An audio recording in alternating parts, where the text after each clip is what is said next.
বিকেলের ঝালঝাল মুখরোচক মুচমুচে কিছু খেতে ইচ্ছে করলে এই রেসিপিটি বানিয়ে দেখতে পারেন, কিংবা স্কুল অফিসের টিফিনেও রেসিপিটি ট্রাই করতে পারেন। খেতে দেখবেন দারুণ লাগবে।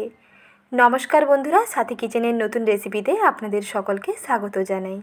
আজকে আবারও এক নতুন রেসিপি নিয়ে হাজির হলাম, তাই দেখতে থাকুন, আশা করি ভালো লাগবে। আর অবশ্যই বাড়িতে ট্রাই করুন। প্রথমে গ্যাসের আঁচটাকে মিডিয়ামে রেখে একটি কড়াই গ্যাস ওভেনের মধ্যে বসিয়ে এর মধ্যে আমি 1 চামচ দিলাম সাদা তেল। তেলটা বেশ ভালোভাবে গরম হয়ে গেছে। এরপরে দিয়ে দিচ্ছি মেজারিং কাপের হাফ কাপ সুজি, অর্থাৎ এখানে 100 গ্রাম মতো সুজি দিচ্ছি। সুজিগুলোকে একটু ভেজে নেব।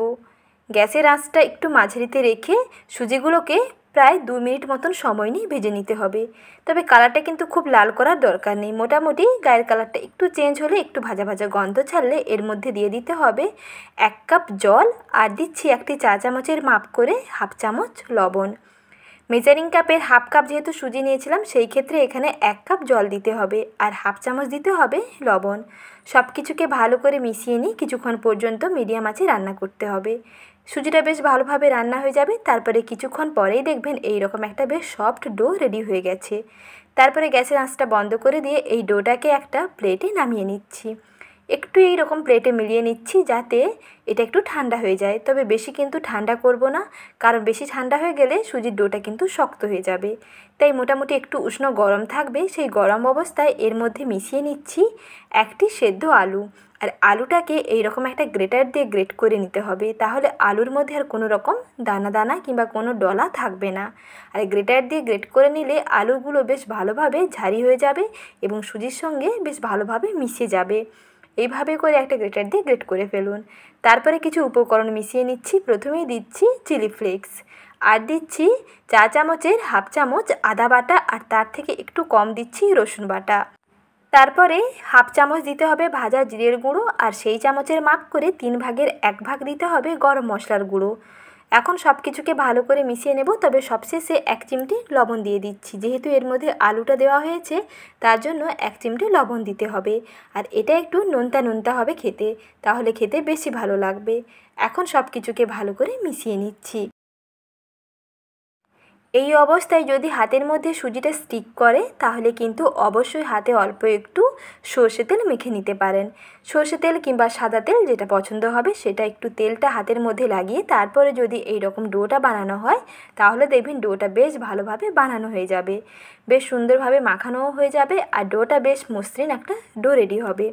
এই ডোটাকে কিছুক্ষণ মেখে নেওয়ার পরে দেখবেন এইরকম একটা মসৃণ ডো রেডি হয়ে যাবে। তারপরে হাতের মধ্যে অল্প করে সাদা তেল মেখে নিয়ে এই ডো থেকে অল্প অল্প অংশ নিয়ে এই রকম ছোট ছোট টিকিয়ার শেপে বানিয়ে নিচ্ছি। এই রকম করে বানাতে হবে। আর এটা কিন্তু বানানো খুবই সহজ, কোনো ঝামেলা ছাড়া, কোনো ডিজাইন না দিয়ে এইভাবে সহজেই একটা করে টিকিয়া কিংবা টিক্কির শেপ দিয়ে বানিয়ে ফেলতে পারেন। সুজি আলুর টিক্কি একেবারে রেডি। এক এক করে সমস্ত টিকিয়াগুলো রেডি করে নিচ্ছি। প্রায় 3টে মতো টিকিয়া প্রথমে রেডি করে নেবেন, তারপরে হাতের মধ্যে আবারও একটু তেল মেখে নেবেন। তাহলে দেখবেন বানানো খুবই সহজ হয়ে যাবে, আর হাতের মধ্যে একটুও কিছু আঠালো লাগবে না। এইভাবে সহজেই সুজি আলুর টিকিয়া কিংবা সুজি আলুর কাটলেটগুলো রেডি করে ফেলুন। আর এগুলোকে বিকেলের নাস্তায় একদিন সার্ভ করে দেখুন, যাকে খাওয়াবেন সেই আপনার প্রশংসা করবে এবং বারবার রিকোয়েস্ট আসতেই থাকবে আরও একবার বানিয়ে দেওয়ার জন্য। এক এক করে সমস্ত রেডি করে নিয়েছি। এখন এগুলোকে ডুবো তেলের মধ্যে ভেজে নেব। আর তার জন্য তেলটাকে বেশ ভালো করে প্রথমে গরম করে নিয়েছি।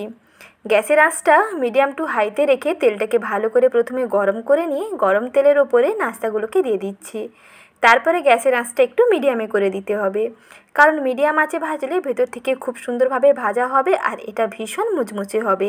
ভেতরটা যেমন সফট হয় আর ওপরটা তেমন ক্রিস্পি হয়। আর তেলে দেওয়ার পরেই দেখবেন এগুলো বেশ ফুলে টইটম্বুর হয়ে যাবে, একেবারে ফুলকো ফুলকো হয়ে যাবে।